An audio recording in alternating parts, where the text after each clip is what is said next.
सब संत करते मंगिला चरण सोना सैती विघन अनंत।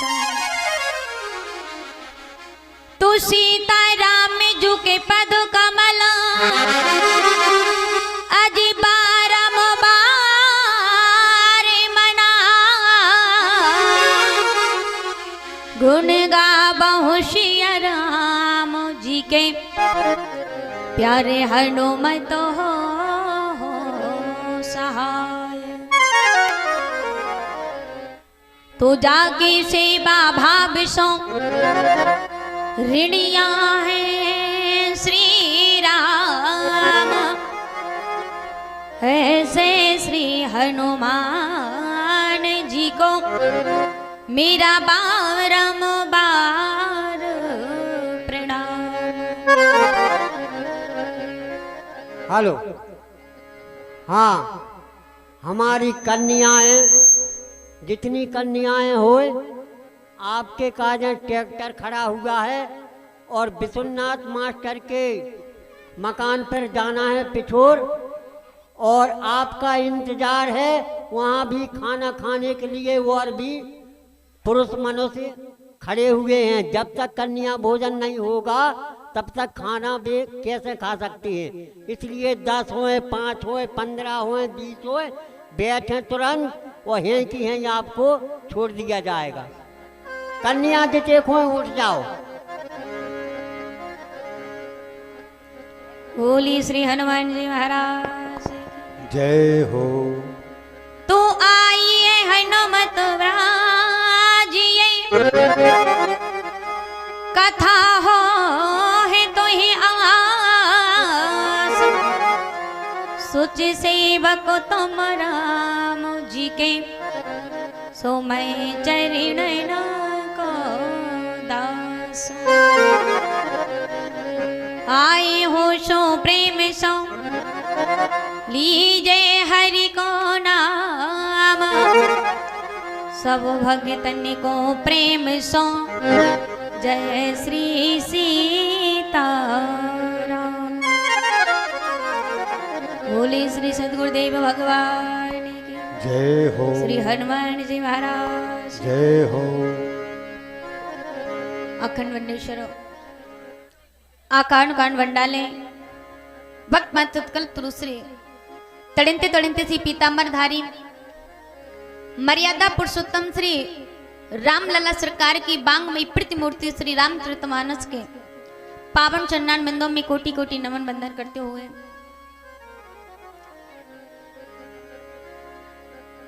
भूत भवन भोलेनाथ श्री कैलाशवासी श्री शंकर भगवान के पावन चन्नान बिंदों में कोटि कोटि नमन बंदन करते हुए भगवान की कथा के अनन्य रसिया अनन्य अनुरागी ऐसे अनंत बलवंत संत श्री महाप्रभु श्री हनुमान जी महाराज के पावन चन्नान बिंदों में कोटि कोटि नमन बंदन करते हुए जगत की जननी अम्बे मां कालका मां करुणामयी भक्तिमयी दयामयी कृपामयी ममतामयी माता रानी के चन्नान बिंदों में कोटि कोटि नमन बंदन करते हुए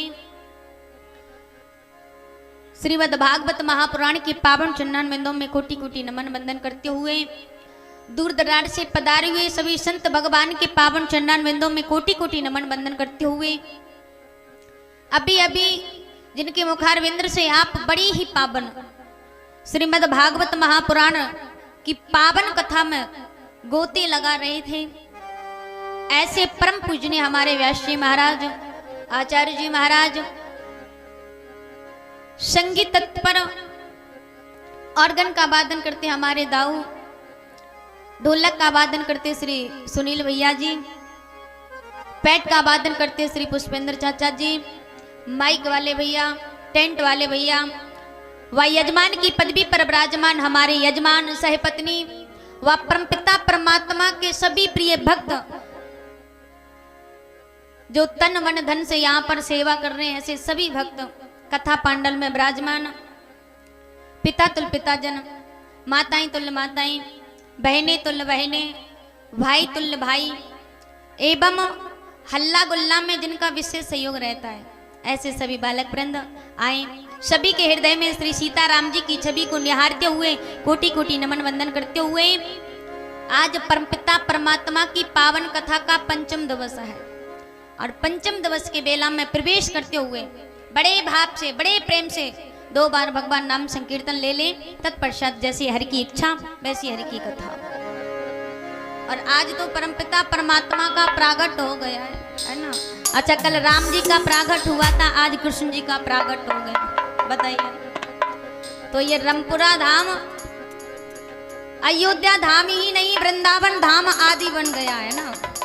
तो आए 2 बार भगवान नाम संकीर्तन ले लें।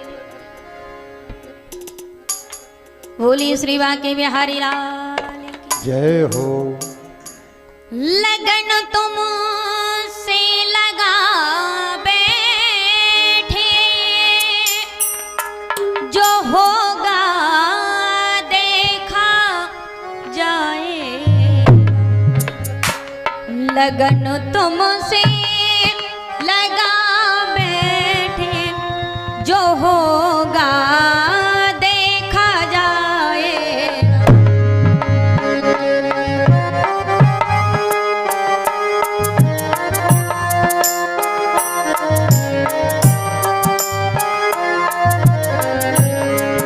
लगन तुम से लगा बैठे, जो होगा देखा जाएगा।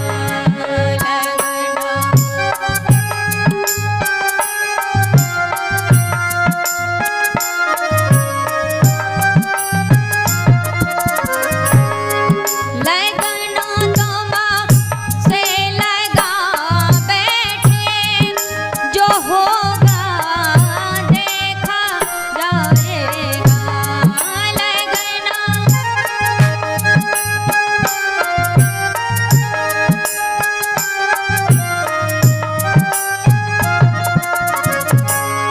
तुम्हें अपना बना बैठे, तुम्हें अपना बना बैठे, जो होगा देखा जाएगा।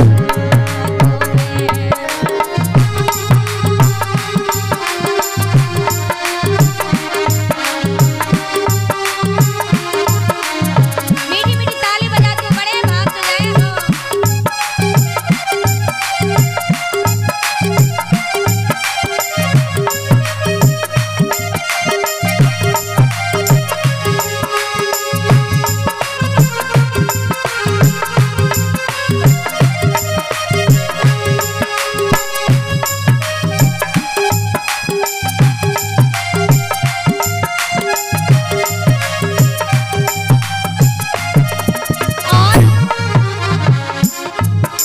कभी दुनिया से डरते थे कि छुपा छुपा याद करते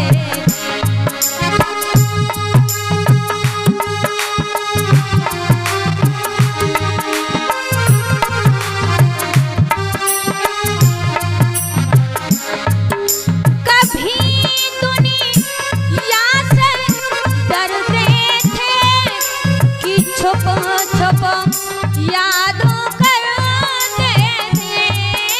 कभी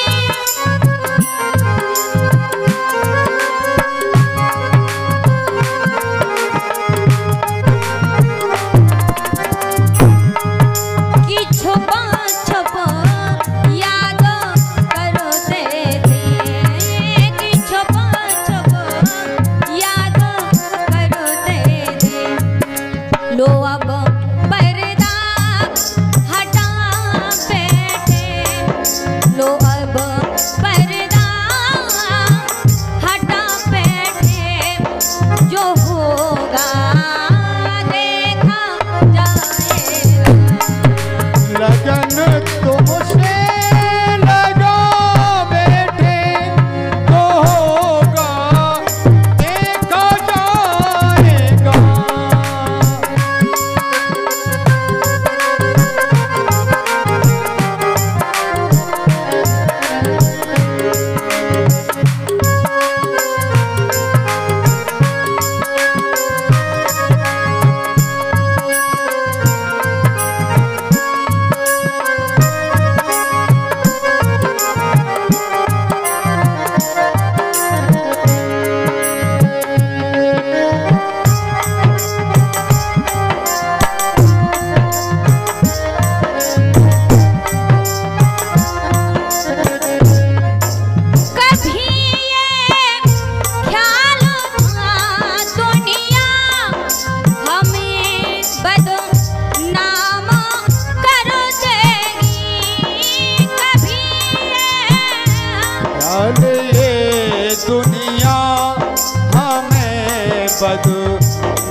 जाएगा। जो होगा देखा जाएगा, जो होगा देखा जाएगा। तुम्हें अपना बना बैठे, तुम्हें अपना बना बैठे,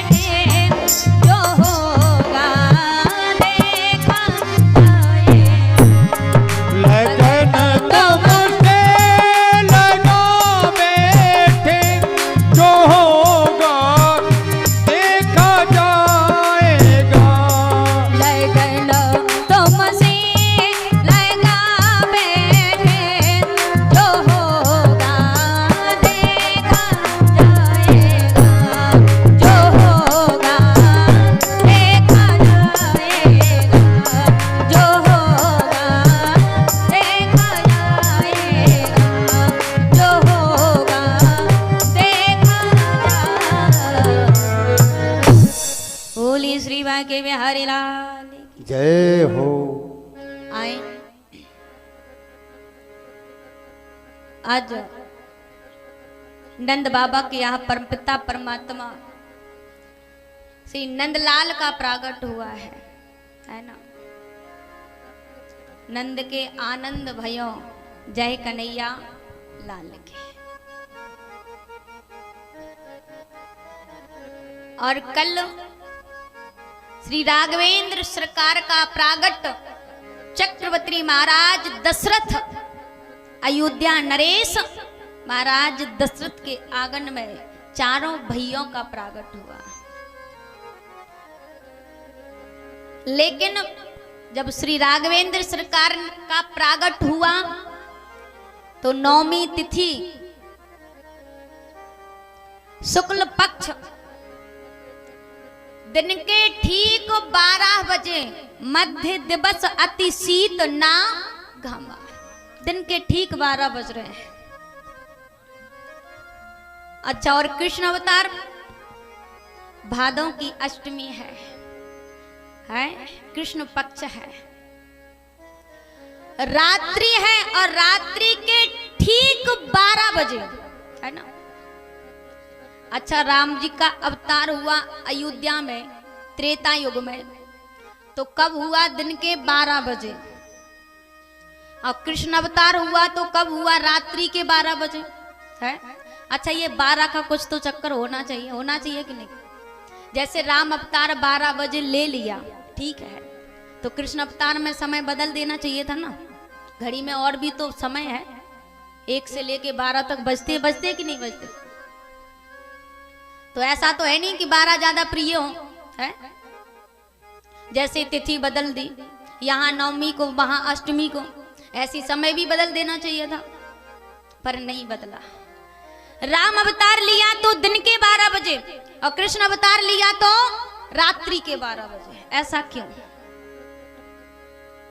क्योंकि महाराज मानते हैं कि घड़ी में और भी समय बचते हैं, लेकिन बड़े सोचने की बात है। घड़ी होती है ना, घड़ी सब जानते हैं घड़ी में, और सब पहनते भी हैं, है ना। और सबने देखा होगा घड़ी में कितने कांटे होते हैं? 3, 1 मिनट वाला, 1 सेकंड वाला और 1 घंटे वाला। अच्छा, घड़ी में 1 से लेके 12 तक जो भी समय बजता है, तो घड़ी के तीनों कांटे होते हैं। मिनट वाला कहीं और होता है, सेकंड वाला कहीं और होता है, घंटे वाला कहीं और होता है कि नहीं होता? जितना भी समय बचता है, 1 बजे, 2, 11, अन्यथा 9, 8, 7, 6, 5, कुछ भी बजे, तीनों कांटे अलग अलग रहते महाराज, अलग अलग।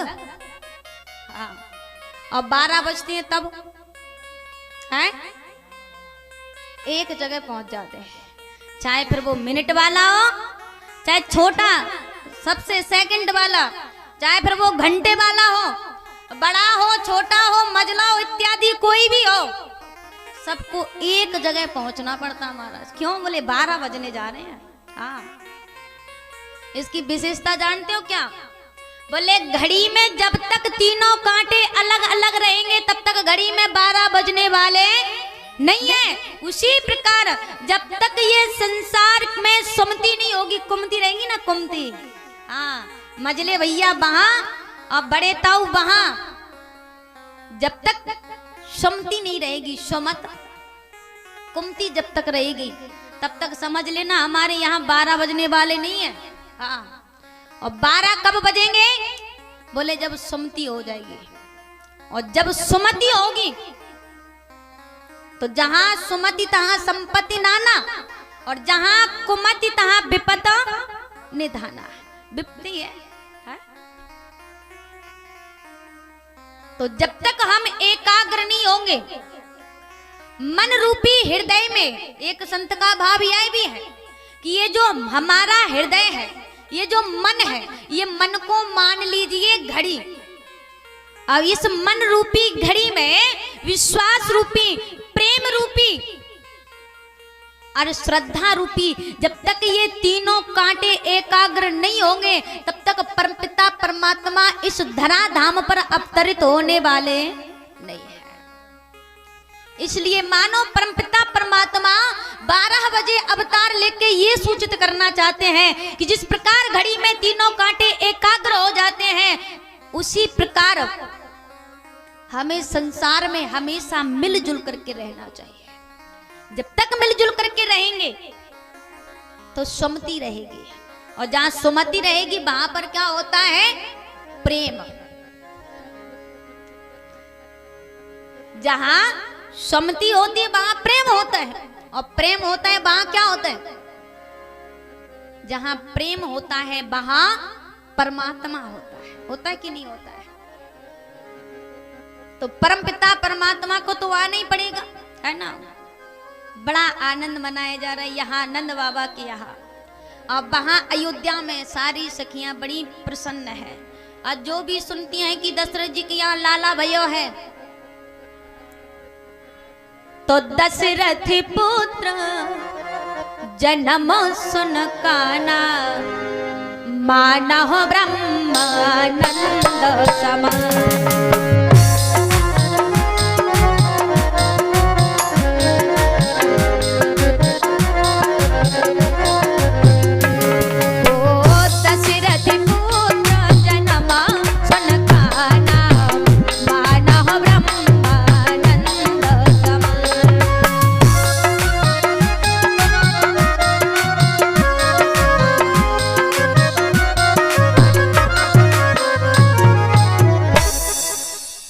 अवधवासी जो भी सुनते हैं कि दशरथ जी के यहाँ पुत्र हुआ है, पुत्र, अच्छा आजकल पुत्र होते ही नहीं, होते हैं क्या? हैं? ईमानदारी से बताओ, होते हैं? कोई कहता है कि हमारे यहाँ पुत्र हुआ है, कहते हैं क्या? क्या कहते हैं? लड़का भाव, लड़का। हाँ हाँ, और लड़का का मतलब जानते हो? लड़का पिता से लड़े, मैया से लड़े, भैया से लड़े, पड़ोसियन से लड़े, मित्रन से लड़े। हाँ, लड़का है भैया, हाँ, लड़ेंगे वो तो। धन्य है महाराज दशरथ के यहाँ पुत्र हुआ है, और जो सुनता है कि दशरथ जी के यहाँ पुत्र हुए हैं, और एक नहीं 4-4, तो महाराज आनंद नहीं, वहां तो परमानंद दिखाई दे रहा है। महाराज धन्य है। सारे अवधवासी सुनते हैं और दौड़ करके अवध में पहुंच जाते हैं, महलों में, और बधाइयां हो रही हैं, नाच रहे हैं, गा रहे हैं, बड़ा आनंद मना रहे हैं। उसी समय बधाइयां चल रही हैं, और गोस्वामी जी लिख रहे हैं कि अवध में सभी नाच रहे हैं, गा रहे हैं, इतना आनंद मना रहे हैं, किसी को कुछ खबर नहीं है महाराज, बस नाचने गाने में लगे। और यहाँ हो क्या रहे? मास दिवस करो दिवस भाव, मरम न जाने को, रथ समेत रवि था क्यों, सुन सा कवन विध। किसी को कुछ पता नहीं चल रहा है, बस नाचने में लगे हैं, गाने में लगे हैं, आनंद मना रहे हैं। और मनाते भी क्यों नहीं, पता चलता भी कहां से। यहाँ देखो आप राम कथा सुनते हो, भगवत कथा सुनते हो, तो कब 3-4 घंटा निकल जाते, समय का पता चलता है? नहीं चलता। मास दिवस कर दिवस भाव, पर मरम न जाने है कोई। असुर भगवान अवध में डट गए महाराज, जाने का नाम ही नहीं दे रहे। रथ समेत रवि था क्यों, और जब तक सूर्य भगवान नहीं जाएंगे तब तक रात्रि तो हो नहीं सकती है। जहां प्रकाश है वहां अंधेरा तो हो ही नहीं सकता। अब रात्रि बड़ी परेशान, क्या करें, ये तो जाने का नाम ही नहीं ले रहे हो। जब तक ये नहीं जाएंगे तब तक हम जा ही नहीं सकते। और राम जी का प्रागट हुआ है, उस वाल स्वरूप का दर्शन करने सब देवी देवता मुनि गंधर्व सब आ रहे हैं, सब दर्शन कर रहे हैं। पर मैं कितनी अभागिन हूं कि मैं प्रभु का दर्शन नहीं कर पा रही हूं, बड़ी दुखी। क्या करूं, बिचारी डरती छुपती जैसे तैसे परमात्मा के पास पहुंची। भगवान ने देखा, कहा रात्रि मेरा प्रागट हुआ है, और यहाँ सबके चेहरे पर खुशी दिखाई दे रही है, सब आनंद मना रहे हैं, पर तुम्हारे चेहरे पर मुझे खुशी नहीं दिखाई दे रही है, क्या बात है, क्यों दुखी हो? रात्रि ने कहा प्रभु एक बात बताओ, मुझे तो लगता था कि आप समदर्शी हो, सबको एक दृष्टि से देखने वाले, लेकिन प्रभु आज समझ में आ गया। क्या समझ में आ गया? रात्रि ने कहा प्रभु मैं समझ गई कि तुम मुझे कम चाहते हो, सूर्य भगवान को ज्यादा चाहते हो। ऐसा क्यों? रात्रि ने कहा देखो प्रभु कितनी बेईमानी की आपने। क्या बेईमानी की? भगवान से रात्रि कहते देखो प्रभु, पहली बात तो यह है कि आपने सूर्य वंश में अवतार लिया है। दूसरी बात, सूर्य वंश में अवतार लिया और दिन में अवतार लिया। जब सूर्य भगवान उदय होते तब आपने अवतार लिया, सूर्य भगवान के रहते हुए। और तीसरी बात यह है, चलो ठीक है सूर्य वंश में अवतार ले लिया, दिन में अवतार ले लिया, लेकिन कम से कम अवतार ही ले लिया, इनने दर्शन भी कर लिए। अब इनसे कहो कि ये चले जाएं, हमें भी थोड़ा बहुत मौका मिले दर्शन करने का है। ये तो डट के ही रह गए, जाने का नाम ही नहीं ले रहे। भगवान ने कहा अच्छा तो ये बात है, कोई बात नहीं, कोई बात नहीं। बोले हाँ। भगवान ने कहा ठीक है, यदि मैंने इस बार सूर्य वंश में अवतार ले लिया तो जाओ मैं तुम्हें वरदान देता हूं कि आने वाले द्वापर में मैं इसी धराधाम पर फिर अवतार लूंगा, लेकिन अब की बार सूर्य वंश में नहीं, चंद्र वंश में अवतार लूंगा। अभी मैंने दिन में अवतार लिया, अब रात्रि में, तब आप जी भर के मेरा दर्शन कर लेना। जो भगवान ने कहा, रात्रि ने कहा प्रभु वो तो सब ठीक है, लेकिन फिलहाल में ये तो द्वापर में जाके सुख मिलेगा ना, अभी राम अवतार हुआ है आपका, या भी तो थोड़ा बहुत सुख मिलना चाहिए, कुछ तो मिलना चाहिए आपके आशीर्वाद के रूप में। भगवान